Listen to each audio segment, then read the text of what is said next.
Linda Ronstadt built her career with a voice that could silence a room, cross genre boundaries, and leave listeners breathless. She was fearless on stage, graceful in interviews, and unshakably professional in an industry that too often tried to mold women into something smaller. And for years, that image held. She was the consummate artist, uncomplicated, untouchable, and untouched by the drama that so many of her peers fell into. But that image was never the whole story. Behind the soaring vocals and legendary albums was a woman who, time and time again, had to swallow disappointment. A woman who learned that in the world of music, betrayal doesn't always come with shouting matches or slam doors. It often comes in the form of erasure, dismissal, or silence from people you once called friends. Some she had mentored, some she had admired, and some she had loved as creative equals, only to realize the feeling wasn't mutual. For decades, she held it all in. She didn't write a scandalous memoir. She didn't take to interviews to air out the past. She let the music speak. But now, after years of holding her tongue, Linda Ronstadt has finally named the 5 musicians who hurt her most. Not to destroy them, but to reclaim the pieces of her story that were taken from her. There are no cheap shots here, no drama for the sake of it. Only memory, reflection, and honesty from someone who no longer has anything to prove. These 5 names don't just represent personal conflicts, they represent the ways the music industry has long allowed ego, power, and silence to chip away at even the strongest women. You've heard her voice, you've seen her grace.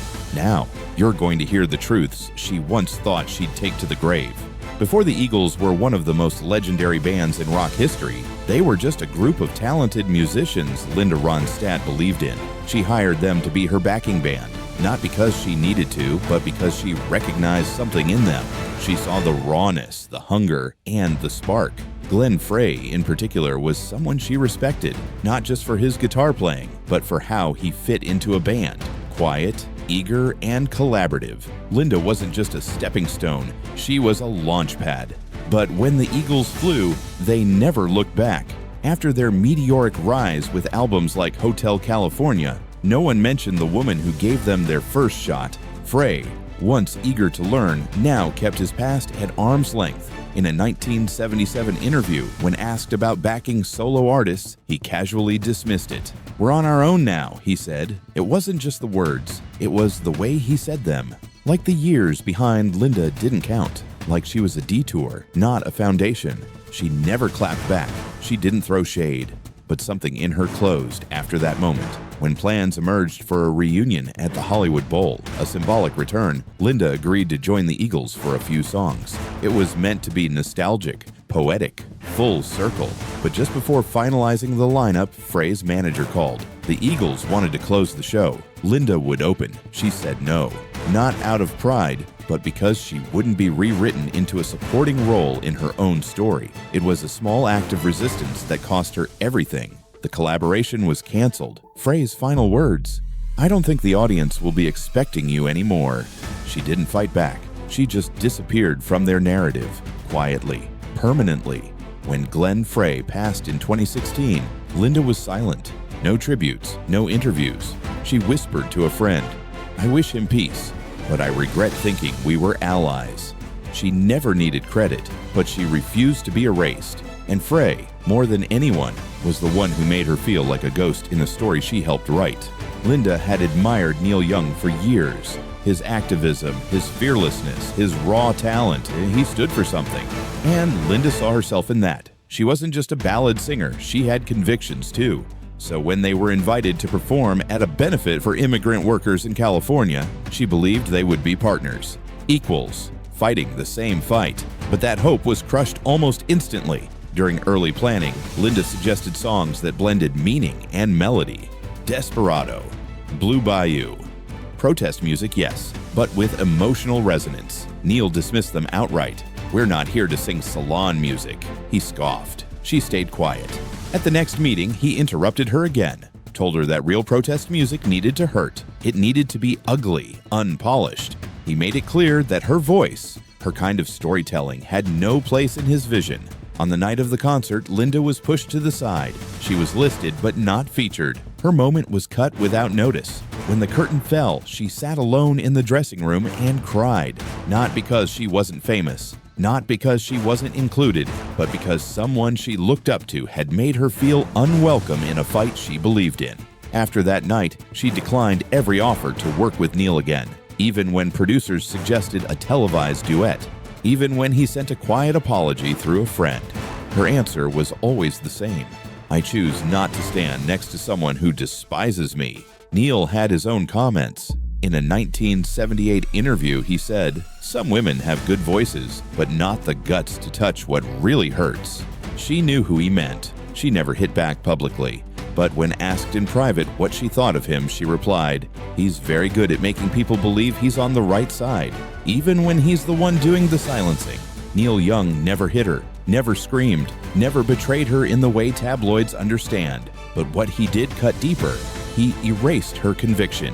He made her feel like her way of protesting wasn't loud enough to count, and that was a silence she carried for years. Working with Mick Jagger was supposed to be a highlight, a symbol of how far Linda had come, but it quickly became a lesson in power and who gets to wield it. They shared a stage in the 1980s at a star-studded charity event. Jagger invited several musicians to join him in a final performance of Sympathy for the Devil. Linda agreed. It was bold, different, but exciting. Then the promotional material came out. Photos of Jagger center stage, Linda to the side. The caption read, "Mick Jagger and guest vocalists." No names, no credit, no acknowledgement. She hadn't signed off on any of it. She kept her thoughts to herself, but she never worked with the Stones again. Then came the talk show, 1987. The host joked, "Linda Ronstadt's one of the most outstanding voices you've sung with, right?" Jagger smirked and said, "She looks better when she's not singing." The audience roared. The host laughed. Everyone moved on. Everyone except Linda. She didn't issue a press release. She didn't tweet. She wrote in her diary, "They say women should laugh when men joke, but if it isn't funny, I choose silence as protest." Later, she was offered a feature on a Jagger solo project, but there was a condition: change your image. Be sexier, dress the part. Her answer: "I don't have to be sexy to be asked to sing. And if that's the requirement, I don't even want to sing." To her, Jagger wasn't just a rock star. He was a mirror of what fame often demanded of women: silence, submission, and a smile. He never apologized. She never asked. But that moment became the line she never allowed anyone to cross again. Linda didn't just admire Joni Mitchell, she revered her. Joni was the kind of artist Linda believed had it all: intelligence, independence, and a voice that carved its own lane. Linda didn't write her own songs, and that always made her feel like a step behind artists like Joni. In 1979, Linda performed a stunning rendition of River at a Rolling Stone concert. The audience loved it. Linda was proud, until she walked backstage. Joni was surrounded by admirers. Linda approached, hoping for a moment of connection. Joni smiled and said, "I didn't know my songs were so popular." On the surface, it was a joke, but Linda felt every ounce of sarcasm beneath it. She didn't respond. She just walked away. A week later, Joni gave an interview. Asked about artists covering her music, she said, "I write from my blood. No one can convey that unless they've lived it." Linda folded the magazine and said nothing to the press, but she never covered another Joni Mitchell song again. Later, when asked about collaborating with her, Linda simply said, "I admire talent, but I work with people who have both talent and kindness." It wasn't about hate, it was about hurt. A hurt that came from someone she had placed on a pedestal, someone she believed would understand, but instead made her feel like she was less than, less real, less valid. Joni Mitchell never had to say she was better. The way she treated Linda said enough. Linda didn't have many deep friendships in the music world, but with Dolly Parton and Emmylou Harris, she found something rare: sisterhood.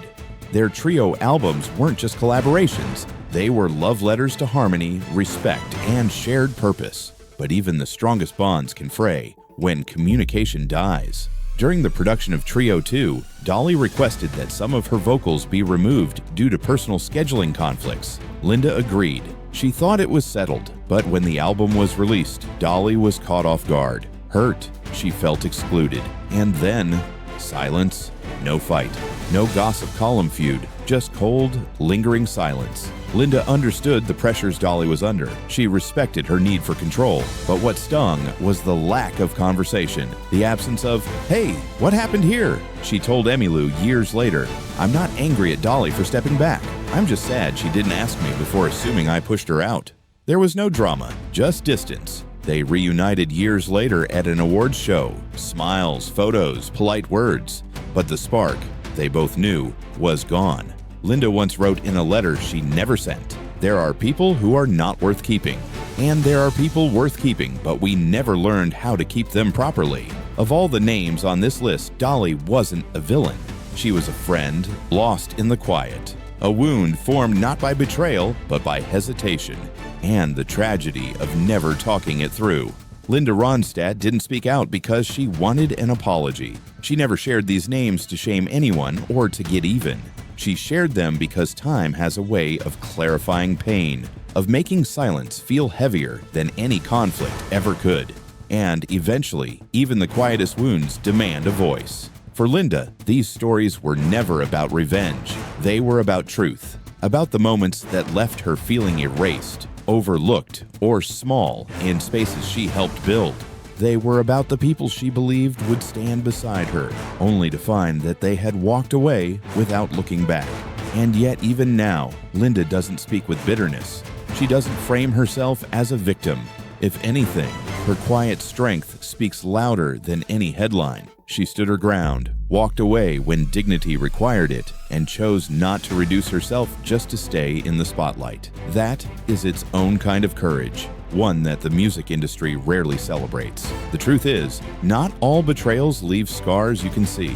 Some are carried in the silences between songs. Some are held in the look that never came, the thanks that was never spoken, the invitation that was never sent. And sometimes it takes decades to finally say out loud, "That hurt." But Linda knows now.